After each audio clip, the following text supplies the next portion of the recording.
Hello viewers, today we will be discussing about textures of metamorphic rocks. Here is a brief outline of the talk. We will have an introduction section, then we will be discussing about the factors affecting textures. This will be followed by a discussion on the various types of textures seen in metamorphic rocks, which can be clubbed into palimpsest textures, typomorphic textures, reaction textures, intergrowth textures, and this will be summarized in the end. When we think of the term texture, it usually describes the size, shape, and arrangement of grains within a metamorphic rock. Metamorphic rocks usually contains platy and elongated minerals such as micas and amphiboles, which are known to display some kind of preferred mineral orientations, giving rise to an alignment, parallel or to subparallel alignment of minerals, resulting in various textures. Here you can see on the right hand side, two garnet grains are being shown with halcitic texture. The term texture denotes the basic fabric of the rock made by the constituting minerals. Texture is used for features at small scale, usually for the microscopic scale to hand specimen scale. And it usually discusses the mutual agreement and arrangement of minerals in a rock unit, their shape, size, and growth, which are responsible for the development of a certain texture. Metamorphic rocks are rich in different types of textures. These are the modifications brought about in the fabric and mineralogy of the metamorphic rock with these changing physicochemical conditions. Here are the factors affecting textures. Composition of the parent rocks. Metamorphic rocks, as we know, are formed from pre-existing igneous or sedimentary or even metamorphic rocks. So parent rock composition is very essential because these are the minerals which will undergo reactions in solid state, sometimes catalyzed by chemically active fluids to form new metamorphic rocks. And it will depend upon the composition of the parental rock, what kind of reactions will take place, and are those reactions, what will be the reaction rate of those chemical constituents. For instance, if we have a sandstone which is consisting mostly of quartz, it will take a bit of a time for the composition of the parental rock to be changed. Likewise, if we have a carbonate bearing metamorphic sedimentary rock, that will immediately undergo decarbonation reactions, and this is how the development of textures will be affected. Then we have the temperature. We know that the basic mechanism for temperature is the heat being generated within the Earth's interior, and this will result in formation or change of the textures. The higher the temperatures will be, the higher will be the grade of metamorphism, and likewise the textures will also change. Coming to pressure, we know that at the deeper depth of Earth we have the lithostatic pressure which is the crucial constituent, which will be the crucial factor for the changes in the metamorphic textures. We know that there is a 10 kilobar changes of pressure per 3.3 kilometers of depth, and as a result the overlying burden will result in compaction of the rock, and that will also result in change of fabric in metamorphic rocks. When it comes to the effect of tectonic forces, we know that we can have shearing in the tectonic zones, or even we can have brittle deformation in tectonic zones, which will also result in formation of varied textural features in the rock. Effect of chemically active fluids, we usually consider a metamorphism to be a solid state process, but nonetheless, the effect of chemically active fluids is very crucial in any kind of metamorphic reactions, and chemically active fluids are known to catalyze the reactions. A reaction in an anhydrous environment will be slower, whereas reaction with the infusement of chemically active fluids will be at a higher rate, and this will catalyze the metamorphism, and as a result of which we can have variety of textures resulting out of it. We also know that chemically active fluids, if it is higher in amount, can even result in formation of partial melting, and which results in formation of a rock called as migmatite. Time obviously is a factor for development of textures because we require time for growth of crystals, for alignment of crystals, for neocrystallization. Everything will be dependent on the time which will be taken by a metamorphic process to evolve. How do metamorphic textures form? The first way is that of recrystallization, which actually changes the shape and size of grains without changing the identity of the minerals constituting the grains. Then we have phase change, where transformation of one mineral into another mineral with the same composition but with a different crystal structure will take place. A common example we can take of quartz and coesite. Quartz is a low pressure polymorph of quartz and coesite is a high pressure polymorph of quartz.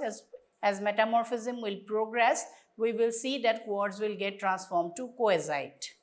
Metamorphic reactions or neocrystallization, this results in the growth of new mineral crystals that differ from those of the protolith rock. That means the parent rock.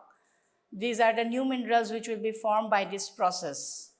Pressure solution can take place when a wet rock is squeezed more strongly in one direction, producing ions that can migrate through the water to precipitate elsewhere. Then another mechanism which can give rise to metamorphic textures is the plastic deformation, which takes place when a rock is squeezed or sheared at elevated temperatures and pressures. Textures in metamorphic rocks can be categorized into 5 groups. We have palimpsest textures, then we have typomorphic textures, we have reaction textures, corona textures, and intergrowth textures.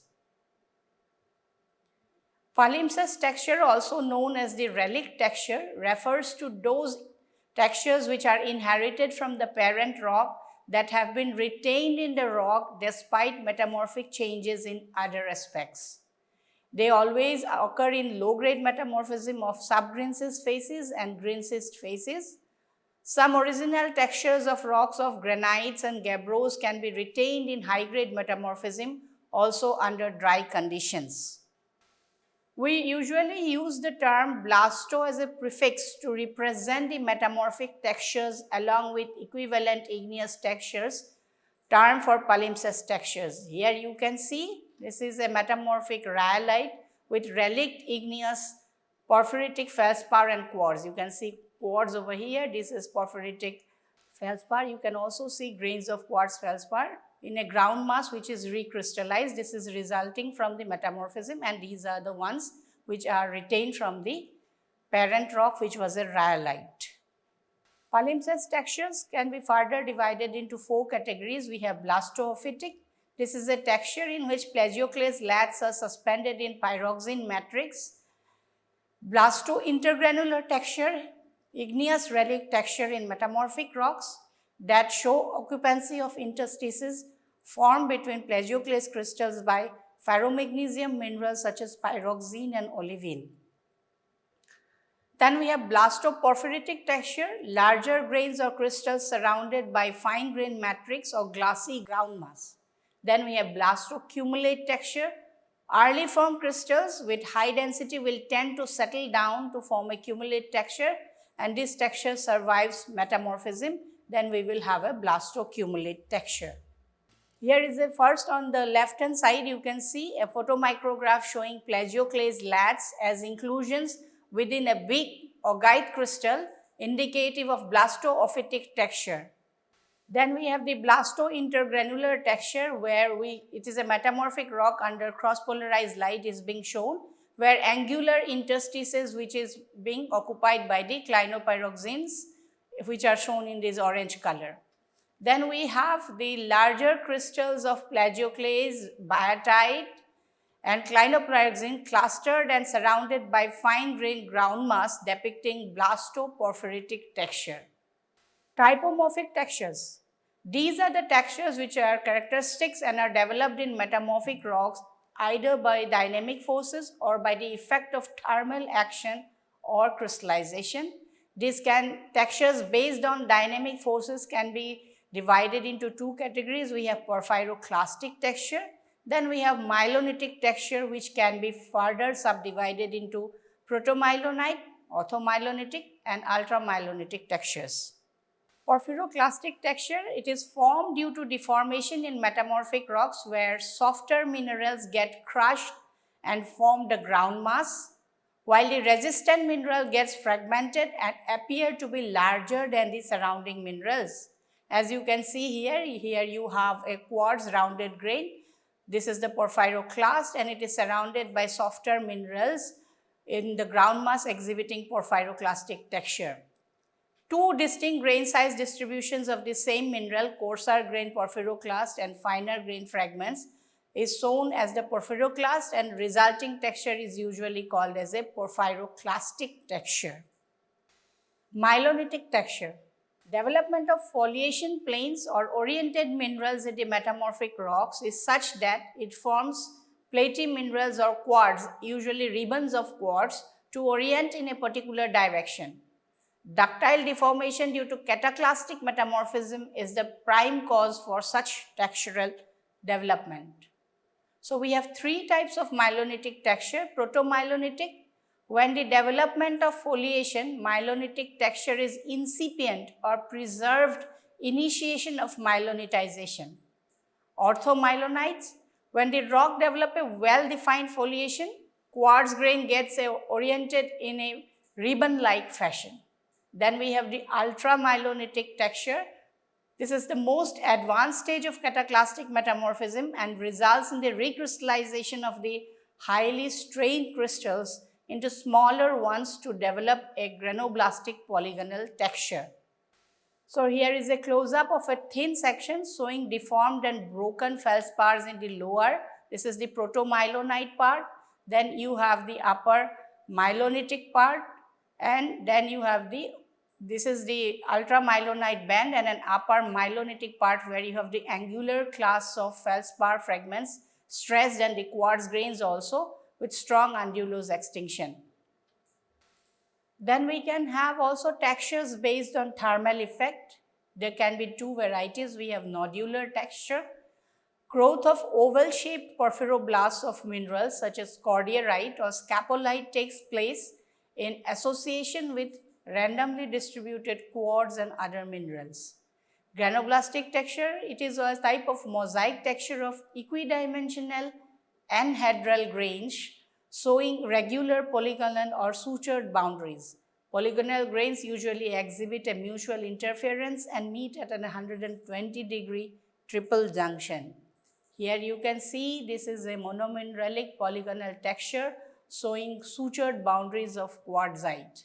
You can see this is then we have the granoblastic polygonal. This is actually the granoblastic polygonal texture of marble with mutual interference at 120-degree, and this is the monomineralic polygonal texture showing sutured boundaries of quartzite. Crystallization texture, porphyroblastic texture.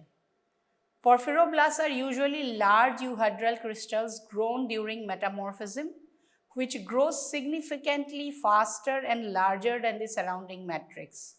Porphyroblasts usually occur in relatively low-grade metamorphic rocks with large number of inclusions.